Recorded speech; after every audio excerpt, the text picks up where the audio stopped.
I started the Isaiah Nixon case with no records, but what appealed to me was that it was a voting case, a man who in 1948 had been killed because he voted. Isaiah Nixon is shot 3 times on September 8th, 1948, and on September 10th he dies. The family plans a funeral, and then the family very quickly left town. It was going to be a while until they felt it was okay to come back. And when the family came back and they're looking for Isaiah Nixon's burial place, they can't find it.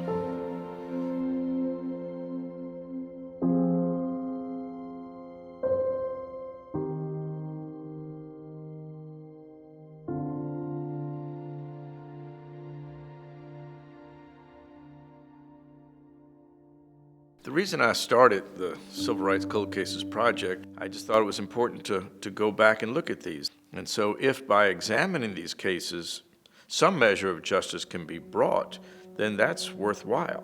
I chose the cold cases class originally partially because of my American Studies major.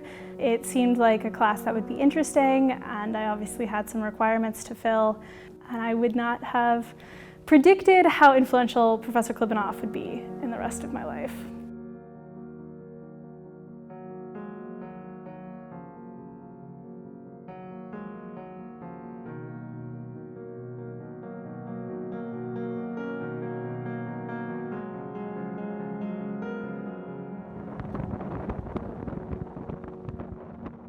So when we first got to the cemetery, we got out, we grabbed notebooks. We were not recording at the time, which luckily enough, Professor Klibanoff's journalism instincts kicked in and he turned on his cell phone.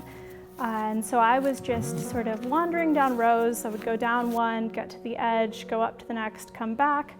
When I got to the edge of the cemetery and was about to turn, and this cemetery is in the middle of the woods. So the edge wasn't a clear-cut kind of grassy area. It was just as soon as you hit the woods, that was the end. And I was about to turn when I looked down and saw this corner of cement that had been uncovered from leaves and mud, and it had a couple letters sticking out. And I saw ISA on the corner of cement, and just below it, SEP. And I thought, there's no way. There's no way. So quietly, so that I wouldn't draw attention to myself in case I was wrong, I knelt down to the corner of cement and began brushing off leaves and then scraping away mud. When I saw Isaiah, and then when I saw Nixon, and when it said September 10th, it felt absolutely surreal. The whole moment is a little blurry, a little bit hazy, because all of a sudden I just knew that this was it, and that something we had never expected was real.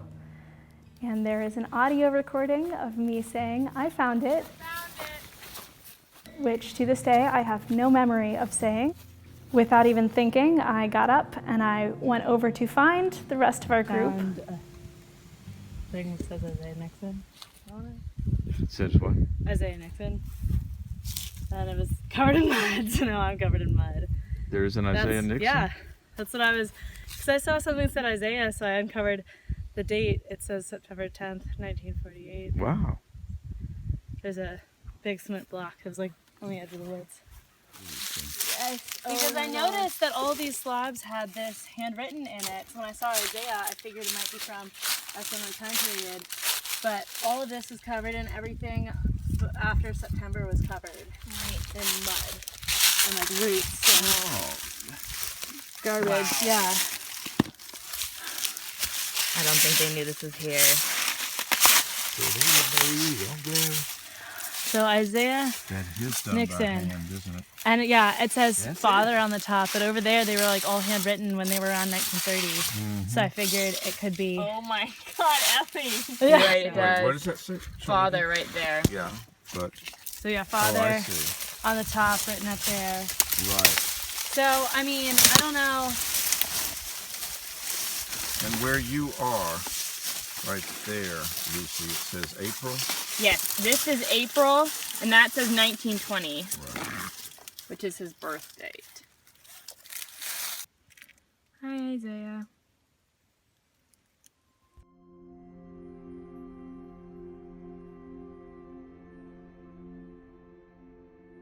talking to her and saying, I think we've made a discovery, you know, then I tell her what it is, and she says, oh my goodness.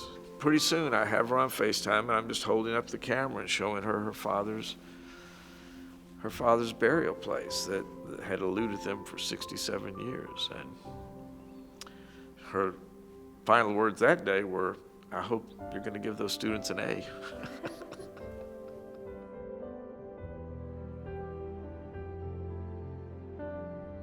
Well, how'd it down? Look at that.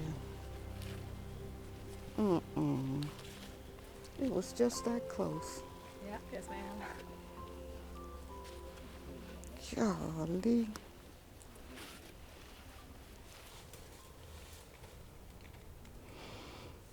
Oh, boy.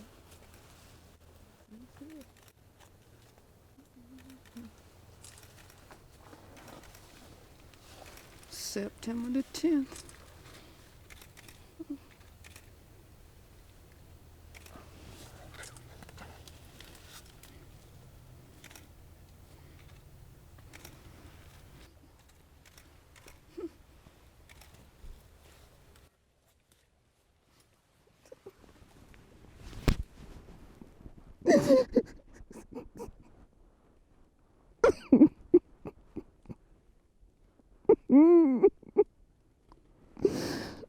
Oh, Lord have mercy.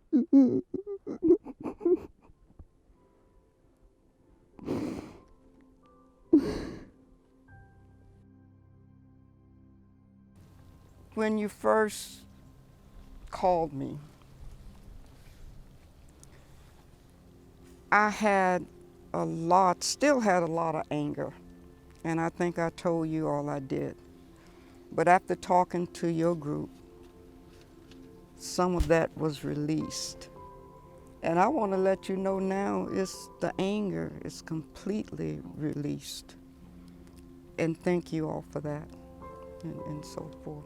I can just resolve this. It's been settled. And then looking at this, it's just unreal.